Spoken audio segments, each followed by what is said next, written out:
The number one obstacle to setting healthy boundaries is thinking that you have individually to do it.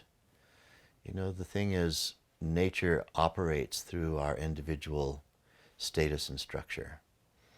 Cosmic intelligence always is operating through our individual status and structure. And when we're using our intellect as the sole arbiter of where boundaries lie, then we don't have anything like the graciousness of taking into account things in the moment. You know, we don't want to live life as if we're living out of a law book, some preordained laws that we've structured with our intellect that can't take into account all of the potentials of every situation. Some situations may require a little flexibility, adaptability.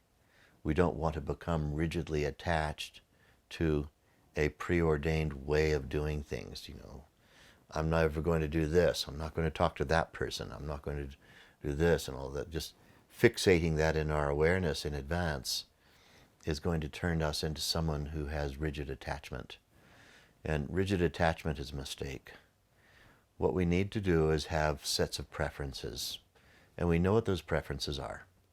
We lean into those preferences, and if, for some reason, things don't go that way, then we let go of rigid attachment to specific timings, to specific outcomes, to specific preset principles that we thought we might have had, knowing that in the larger picture, cosmic intelligence is actually at play. And so again, we have to be kind to ourselves and kind in all of our interactions. If we have this one idea, kindness, in Sanskrit we call it karuna. Kindness needs to be at play. Kindness can also play the role of discipline. Sometimes in the name of kindness, we have to stop someone from violating laws of nature that may have to do either with us or with others.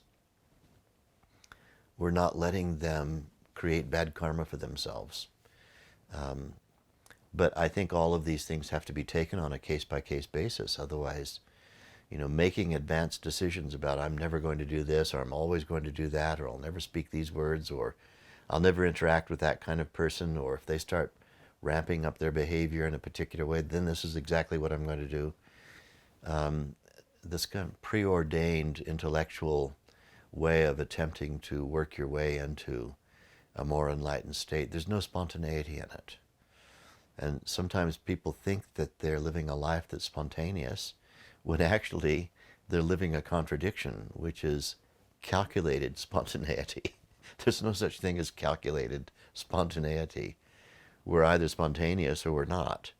We can't be spontaneous on a calculated basis. So let's take away this whole idea of calculating things in advance, calculating how we're going to behave, calculating what somebody else's responses are going to be. Let's live in the moment. We need to live more in the moment. And if we have to give an orientation in advance to whatever it is we're going to do, let's resolve to be as kind as we can possibly be.